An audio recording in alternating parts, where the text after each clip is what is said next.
Welcome to Jane Jackson Careers, a podcast that takes your career to the next level.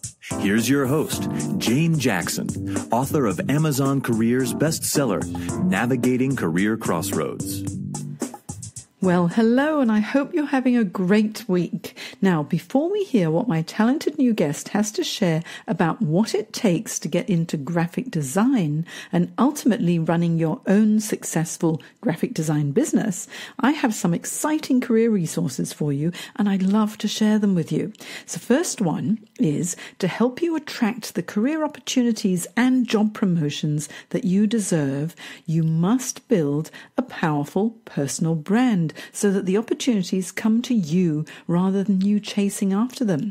And so I have a free masterclass called The 3 Secrets to Personal Branding for Career Success. It's only 40 minutes long and covers the most valuable insights for your personal brand, those top 3 secrets. So if you want to attend, you can register for free at janejacksoncoach.com/3 secrets. And that's the number 3. Okay, so janejacksoncoach.com/3 secrets. And you can register for my free masterclass, The 3 Secrets to Personal Branding for Career Success. And so you can learn how to attract those job opportunities and the job promotions that you deserve. And secondly, if you're really looking for your dream job and you're just not going anywhere, I've created a job search guide for you so that you can avoid the 7 typical mistakes that job seekers often make when they launch their job search campaign. And so in order to download my free job search guide, it's actually in my online membership site, the Careers Academy. And so you can download it if you go to www.thecareersacademy.online/free job search guide. I'll also have the links in my show notes for you at janejacksoncoach.com/podcast. So it's easy to find. Okay, let's get on with the show.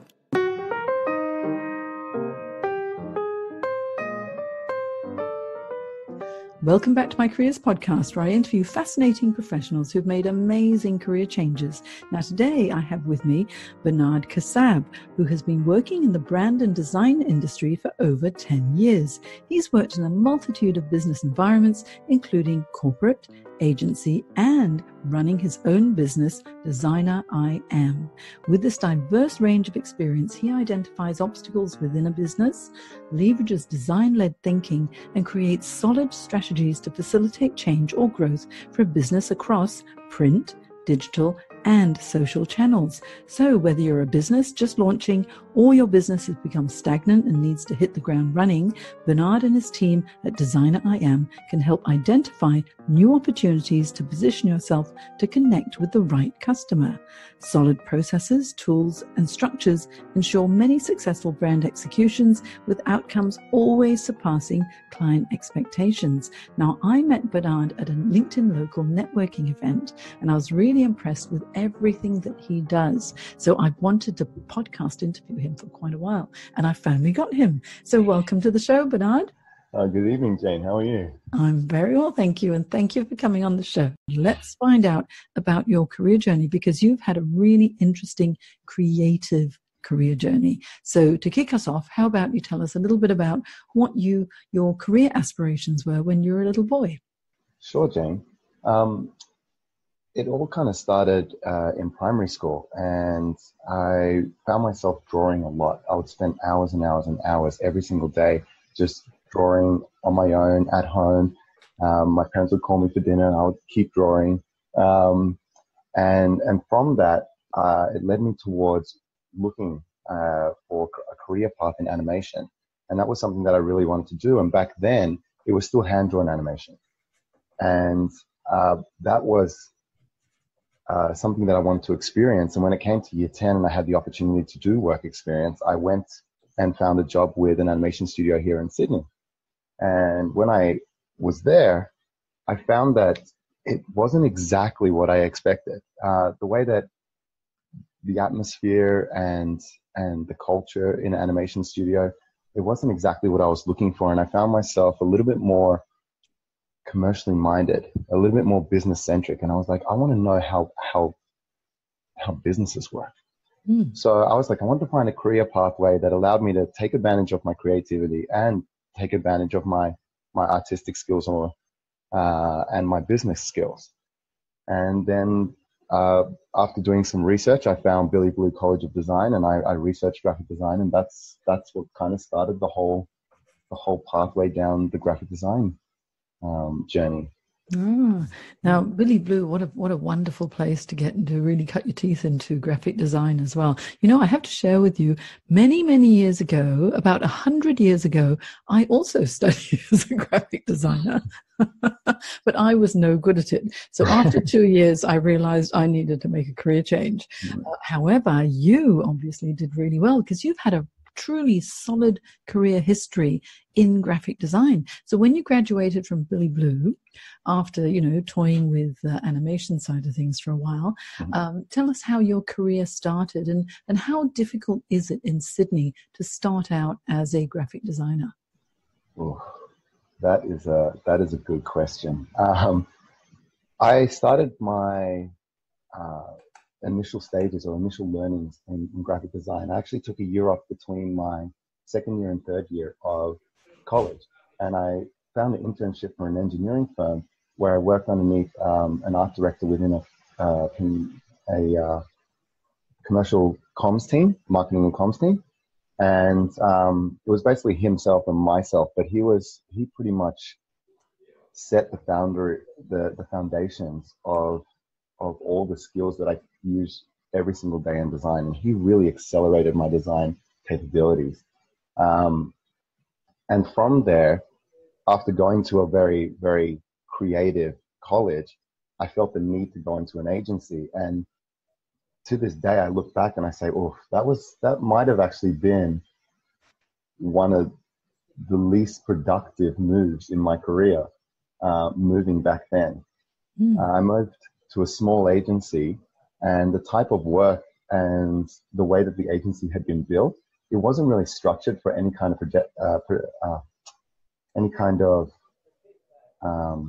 progression. Career progression, exactly.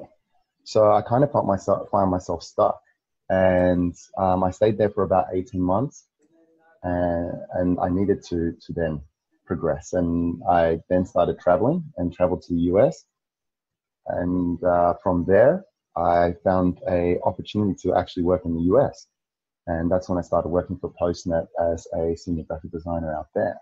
That would have been a fun time, because I can see here on your LinkedIn profile, you're at Steamboat Springs in Colorado.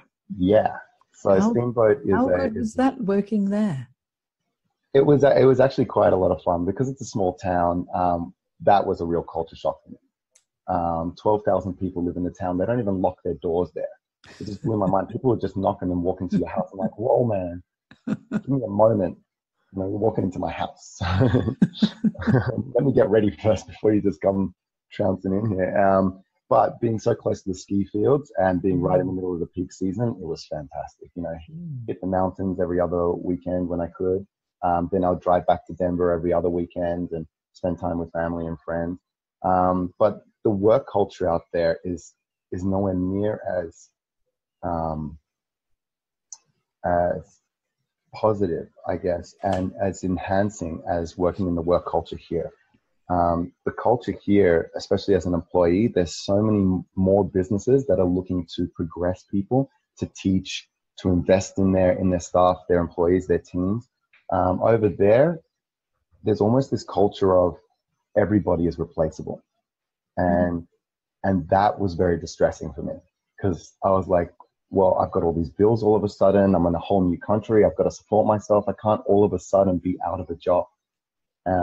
So that really actually was the kind of the factor that culminated to me wanting to continue that adventure. And I started applying for jobs in New York, in Colorado, and in Sydney. And I said, whatever pulls off, this is where I'm going to end up.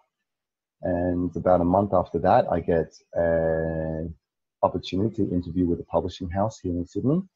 I interview with them. 2 weeks later, they give me a call and tell me I got a job. I got the job. 3 days later, I hopped onto a plane. I landed here. 3 days after that, I did my orientation, and a week after that, I started working. How wonderful. Yeah, it was great. It was great just to be able to come back and land a position like that, which was a lead production position for a publishing house called BT Publishing.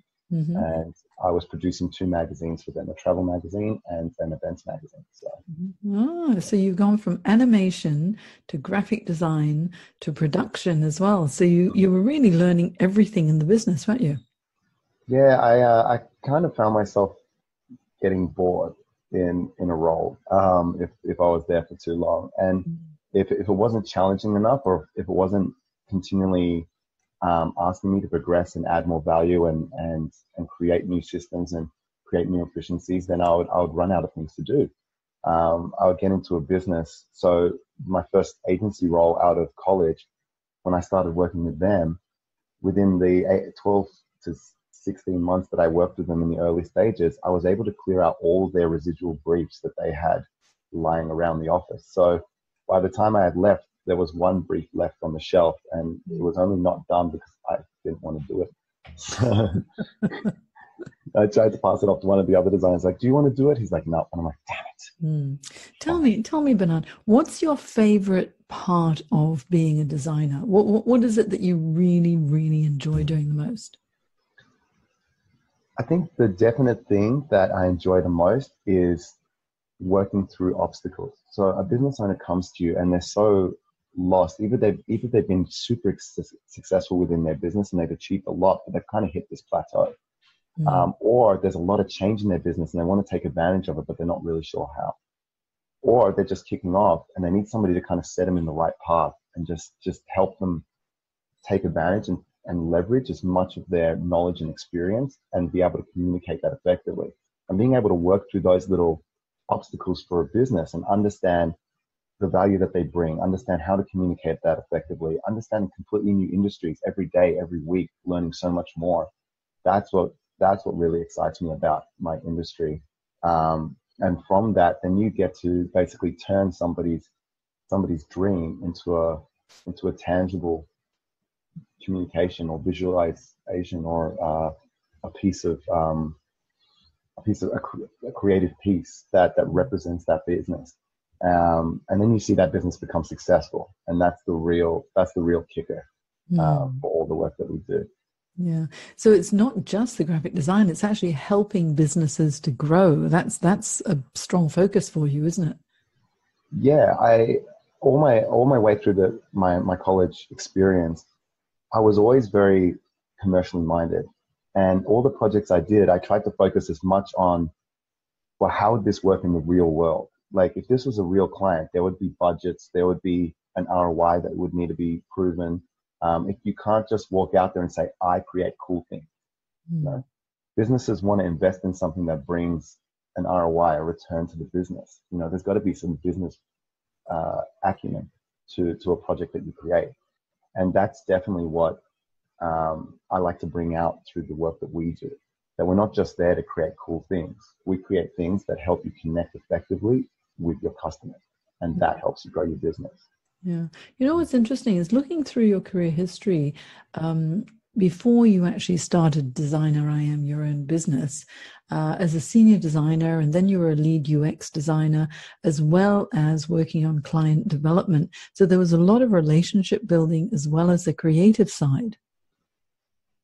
Yeah, definitely. I don't know what it is about connecting with people, but it's something that I just, it engages me and inspires me. I love just understanding and drilling into all the little nuts and bolts of how a business works. And that also has kind of driven towards us starting a software and app development business to provide better efficiencies and communications within the operations side of the business. So it's not just about how your brand looks to your customers, but if you promise something to your customers, that becomes the expectation that you've set up. So if you say we provide a quality product and we create a quality design for you that communicates that, and then on the back end, you can't actually facilitate that service or provide that product, well, that just deteriorates the whole brand. And all it does is create a really recognizable brand that people don't like. That's right. It's interesting. I'm just looking at your career journey. So you're working for other organizations for quite a number of years, and in Colorado, and then back in Sydney again, and then you founded your business. So what was it that prompted you to transition into entrepreneurship and start your own business, Designer I Am? Yeah, I did have the business actually on the side for quite a long time, about 10 or 11 years. And the last 4 years, I transitioned 100% into my business. And it was really all about that client interaction. When you work for an agency, you get so disconnected from what the actual objectives are of that business. You're literally turning around pretty work. Here's the brief. This is what the client needs. They need a nice brochure. Create the brochure. And I'm like, cool, I can create a brochure. That's no problem. But then you end up getting all these disconnects where you continually revising. And that misunderstanding is that the fact that you don't actually understand what the goal of that business is. You've just been briefed in from an account manager or something like that to create a brochure. So that's a really key part of my business too, is that all my people within my team, they have direct communications with the client. We have briefing documentation. We have our brand tool that we use, which helps us really get a deep dive on those businesses and what they want to achieve, what their objectives are. And then my team then gets direct contact with that client, so they're able to actually drill a little bit deeper and get a solid understanding what that business is trying to achieve, instead of just creating for creative sake, And then we end up having a much shorter turnaround time for projects because of that, and a much happier client base because they get a project quickly and it hits the mark of what they're looking for. And, at times it surpasses what they think the opportunity may be. And at that same time, we're able to add a lot more value, because instead of spending it just going back and forth, making variations on a brochure, you can say, well, what's your intention of this brochure? Is it going to lead to a video? Is it going to lead to a landing page? Is it going to lead to a product or a service that you've created? Well, how can we make that journey more effective?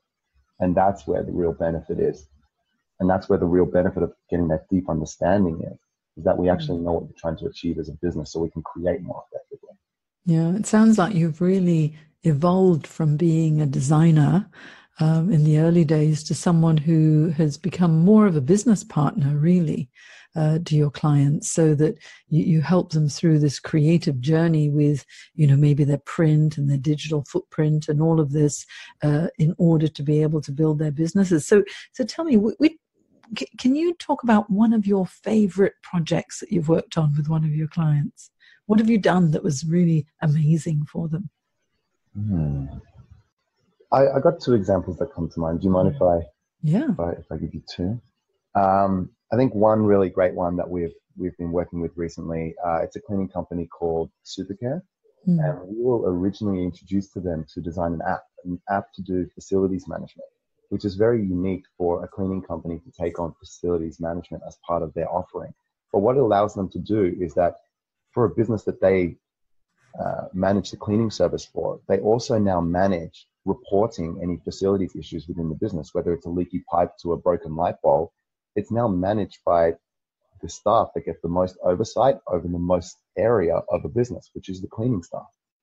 So that's been an extremely successful implementation for them. They've grown now, since we've been working with them for about just over a year, about 18 months. They've grown from 24 people to about 62. Wow.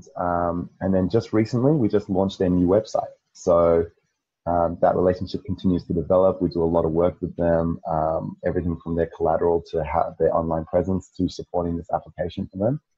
It's just created a whole new marketing stream, which, their competitors and the industry around them hasn't even really started to tap into. Yeah, that's so exciting. They've tripled their business.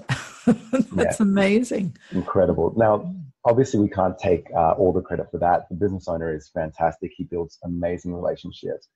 But it helps to have something that you can fall back on that builds confidence and that sets you apart from the rest. And by having that, every time you approach a new project, you're going to be able to offer something that nobody else can. So you're already on the front foot as soon as you walk through the door. And then another one is an electrical company that we supported and launched. And what was amazing with them is within their first year, they were able to lock on an ongoing maintenance contract with Meriton for about $15,000 a month. And within that, they also hired their first 2 staff within their first year. So they literally from launch at zero, at minus, because we all know our businesses cost money to start, so at minus, to being able to lock in not only guaranteed cash flow, but to be able to then hire staff and feel comfortable hiring those staff. That was a real success story for us as well. And we use them quite often as case studies with the work that we do, because they do show with the proper follow through and the proper consistency across the brand, you can really approach a market with confidence, with consistency. You can create a brand that people recognize and feel comfortable with, and you can be in business for less than a year. You know, many people don't really understand the importance of branding, you know, personal branding and then branding for an organization as well. Tell me, what are your thoughts on branding itself? That's another good question. So what's really interesting about what you said is personal branding and your brand. And what people have to be careful of doing is not confusing the two too much, where you can't separate from. Because if you become your brand, then the value of your brand is yourself. And if you ever decide to exit or pass that brand on, there's not a lot of value there. But by creating a brand that has recognition, memorability, that stands for those qualities, those values that you want people to associate with your brand, that's what people buy. You know, when you buy a pair of Nikes, you're not buying a shoe. You're buying the lifestyle of competitive edge, of endurance, of stamina. You know, you're buying a top athlete product. You know, when you're buying an Apple product, you're not buying a laptop or a computer. You're buying a lifestyle of creativity, of music, of art, of freedom. You know, that's the kind of positioning that they create. So that is the brand. What is created behind that is the people. And the people, each individual of your brand has a personal brand that carries your business.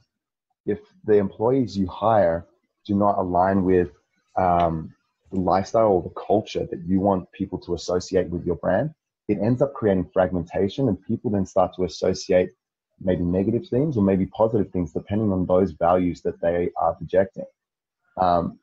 So when you're creating a brand, you have to make sure that it's not just a pretty logo on a pretty brochure, but that those values, those qualities, and those ideas filter through all the people and the culture within that brand. And then that's the association that people make. And it goes the same way for a personal brand. If you're going to become an influencer or a key focus to the way that you go to business, you also have to reflect the same qualities that people would associate with the business they associate with you. Yeah, branding is so important, isn't it? Because it's a feeling, it's the values. And you know what? Whenever I conduct these Road to Entrepreneurship workshops as well, and people who are thinking about transitioning into entrepreneurship, and I always say to them, you've got to know why you're getting into business. If you're getting into business because you just want to make money or because you want to get out of corporate, then that's not going to cut it. It has to be because you want to do something that's going to make a difference to the community and really benefit someone or something somehow. It's got to be so meaningful. And I think so many businesses these days, if they're able to communicate that message of how much they care and why they're so passionate about something, then the customers will come because they'll buy into that story. Yeah, and there's a great case study on that L'Oreal created their own trending tag on social media. I think it was called L'Oreal Community. And they had their people every time they went out to do anything with the community, whether it was, a volunteer project, whether it was offering something to a local school or something like that, they would use the hashtag L'Oreal Community. And what it ended up doing for L'Oreal was they actually grew their connected user base from around 60,000 people that were following their business pages to over 200,000 people in around 6 months. Because what it did is it invited people into the world and the lifestyle and the culture of L'Oreal, and that's where people really connect with your brand. The logo is something they associate. That sets the tone. The people and the culture behind it is what gets people to go, yes, this is something that I believe in, or no, this is not something that I believe in. I love the hashtags. I like this L'Oreal community. So, Bernard, do you have a hashtag? Not yet. We're planning to launch something in 2019. Are you going to give us a sneak peek? Give us something, Bernard. Look, we're working on a ton of content for next year. Some really good business-driven content, all in video, so it's really quick and easy to digest. And what we're going to be doing is actually partnering with other professionals within the industry, even ones that are that provide similar services. Because for us, it's not about fighting for the same chip. It's about getting people to realize the value of what this industry can bring. And I think a lot of this industry has kind of been dissolved and deteriorated from so-called professionals. And especially early on in the design industry, every person that could buy Adobe called themselves a graphic designer. And what that ended up doing was burning a lot of bridges. And a lot of people don't look at our industry as business-centric or as or having a focus around that kind of commercial side of a business, the ROI on what design or creative communications can do for a business. So that's what it's going to be about. And it's really just about delivering that message and for people to gain a better understanding and take something away with them, something valuable that they can apply today, in their businesses. So there isn't anything specific I can give you right now. But that's what we're working on for 2019, and we should have content rolling out by the end of Jan. So well, I can't wait to find out what your hashtag is, and you better let me know because I will put it on Twitter everywhere. Okay, and add it to this our show notes for this podcast as well. So Bernard, tell me before we wrap up this podcast, I'd like to find out as much as possible about Designer I Am. So tell me, what are the services that you provide and where can people find you?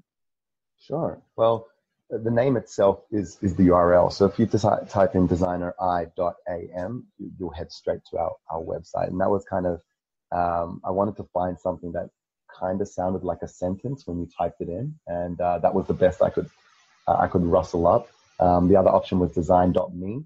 But that was $24,000 to buy that domain, so that's why that never came to fruition. But that's where Designer I Am came from. And our main focus is to really target businesses that are looking to get a deeper understanding of how they want to communicate. So if you go to the brand strategy section of our website, you'll see that the brand tool is on offer there, and it's completely complimentary to take that tool. And that allows us an opportunity to have a discussion with you about where you want to go as a brand, and allows us to get a deeper insight on how we can help you get there, whether that's using us or whether that's us directing you to the right person to help you achieve that. That's the key thing to what we offer. And then from there, we can look at doing, workshops to get a deeper dive on your marketing strategy. We can offer your brand application, so everything from logo to style guide to the branded elements like iconography, patterns, etc., and how those apply across your brand. And then that will then flow into everything from your printed collateral to your website to the social media content. And obviously, as we spoke about before, app development, if you're looking to go out to market with an app. And what we're doing with our apps is we always look at making them ROI neutral, so cost neutral by within 12 months of releasing the app. So we always look at opportunities of how we can partner with people or create some kind of subscription or sales fee where somebody can get better or leverage better content through your application, and that way we kind of offset the costs of putting that app together for the business. So those are probably the key focuses of our business, from brand strategy to application across your media channels, and then ensuring there's that consistency and that it communicates effectively to the type of clientele that you want to be working with. So that's a broad view of what we do. Yeah, well, you certainly provide a truly comprehensive service, from branding to all the different design collaterals, promotional, marketing collateral, web design as well. You do video editing and sound editing. Yeah. And basically what you do is you tailor the solution to whatever people need, yes? Yeah, and it's all about targeting where they want to go. So it's not about us just selling them everything under the sun. It's about understanding, okay, what is your positioning? Okay, you're a mainly online business. How do we take advantage of your online presence the best? How do we make an investment there that's going to get you the best return for your business? Or is it that you need to launch an event? Are you a kind of business that's launching a product? What kind of events are the best for us to target? Okay, we can then do the event layout for you, the booth design, all the merchandise and collateral. We can help you just really communicate or get people to gravitate towards your event booth by using content and collateral that we can create. So we're always looking for what the opportunity is, what the potential of the brand is, and then finding a way of positioning it where it hits the most perfect or right fit customers, you know. And having seen some of the designs that you've come up with or your team have come up with, it's truly very, very creative and amazing. So what a fantastic business. Congratulations on Designer I Am, Bernard. Thank you very much. Appreciate it. Now, what I'll do is on my show notes on janejacksoncoach.com, I will have all of your links. So I'll have Designer I Am, the link, so you can just click through there, as well as your Twitter handle so that people can follow you on Twitter. And where else would you like people to follow you, Bernard? My LinkedIn page, we have a Facebook business page. I'm happy for people to connect with me personally on LinkedIn. That's probably where you'll get the most of what we're doing and what's happening with the business. Our Instagram is very active too. We do post a lot on both our stories and on our page, and that's where our most recent work will end up. And I think, and our YouTube. So if you do follow our YouTube channel, there will be a lot of new content coming up end of Jan. So if you're interested in kind of getting a deeper understanding of how our industry works and where are the benefits to your business and things that you can take away and apply to your business straight away, then definitely check out our channel and get ready for some fresh content in 2019. Well, I'll have the links to all of these channels, and I'm just having a look in your Instagram account at the moment. It's beautiful. You need to fix mine up, Bernard. Okay. Looking at yours, you have put me to shame. Honestly, mine's so random. I just post all these different coachy sort of things, but yours really looks beautiful. Oh, it's good. I suggest everyone goes to Designer I Am on Instagram and have a look. Looks fantastic. Well, Bernard, thank you so much for your time. It really has been a pleasure talking to you. And thanks for sharing your career journey as well, because you've had such a solid career trajectory in graphic design, and then now with this business mind of yours, helping other businesses grow too. I think it's absolutely fantastic. Lucky me to have managed to grab a hold of you before Christmas. Likewise. It's something that I've wanted to do for a long time, be able to sit down and do a podcast with you. And after our last LinkedIn Live, I said, no, that's it. Stop saying one day. We're just going to lock it in. I know. And now we've done it. Hooray. This is good. So I look forward to following how everything progresses with Designer I Am over the next year. And I think you'll have to come back on the show and tell us more about all the apps that you've developed. Yeah. Round about June next year, I think will be good. And also, I want to find out what that new hashtag is that you're keeping so secret. and then we can share it together. So thank you so much for your time, Bernard. Thank you. Pleasure. Talk to you again soon. Talk soon.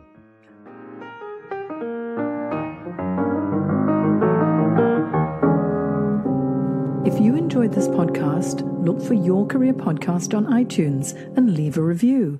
And for all the career management support you need to create your dream career, visit janejacksoncoach.com and join my Careers Academy for live career webinars, group coaching, one-on-one coaching support, as well as my online career development courses.